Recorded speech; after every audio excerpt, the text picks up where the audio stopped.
This concept is the single most important fundamental thing in all of reading.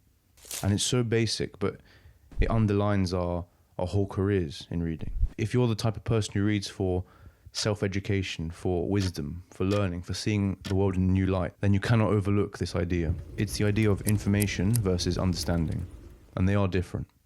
So what is information first? Information is facts, simple truths, building blocks of a bigger argument. It's best to use an example to illustrate this, the difference. So we can take, say, concrete supports and iron rebars, the bars of iron inside them.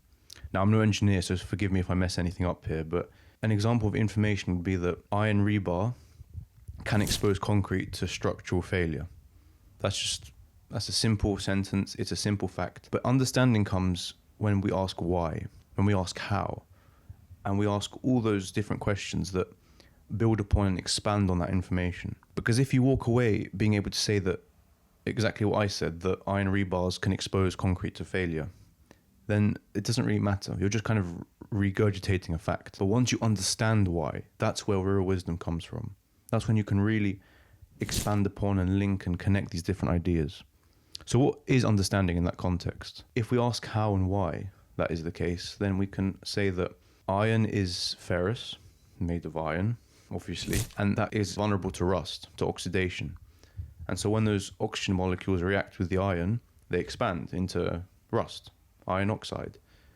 And because of that expansion in volume, it almost pushes out and creates pressure within the concrete, breaking it.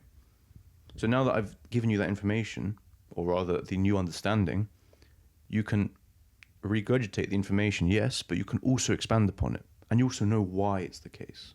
And that's what matters. Asking why is the foundation of all reading, really. Because you understand it now, you can go off and describe it in a million different ways because you understand the concept. You've integrated it into your mind and your network of knowledge. Now, I will give some pointers on how to specifically apply this and to take action on this concept. But I want to do another example if you're more biology oriented. And it's the example of aortas and pressure. So we know that aorta walls, the vessel that pumps blood to around your body, we know they're thick walls, the vessels. But why? That's information there. Aorta walls are thick. But if we ask why they're thick, that's when understanding comes in. Or we know that fluids move from an area of high pressure to low pressure. If you stab a bottle, the pressure of the water above it is going to act on the water and push it out the hole to an area of lower pressure, which is outside. To get blood around the body, the aorta walls has to exert pressure so that the blood moves from an area of high pressure, which is the heart, all around the body, which is where the pressure is lowest. We know that pressure exerts a force on things. Like if we're 100 meters underwater, we're going to have a lot of pressure acting on our body. And quite simply, forces break stuff. Like if you punch something really, really hard, it's going to break.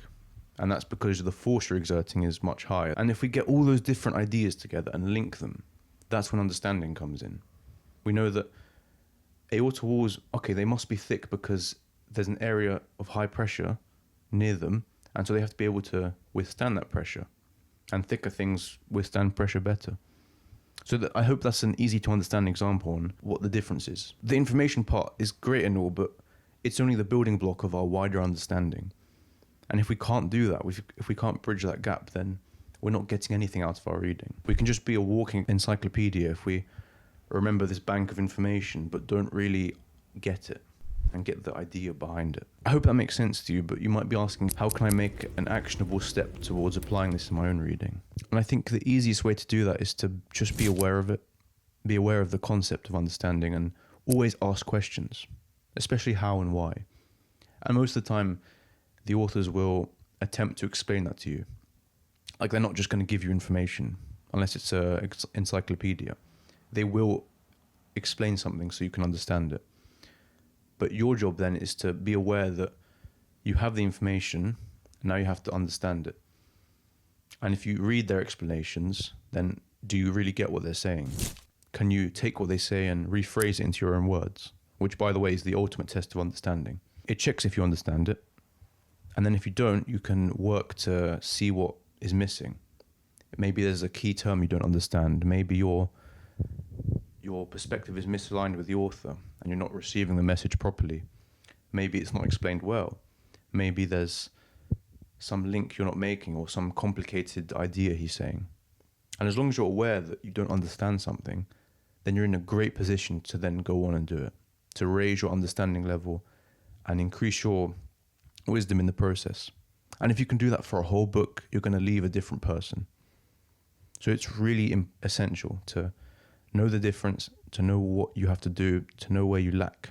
Such a basic idea, but so fundamental, and I hope it helps you. Thank you for watching.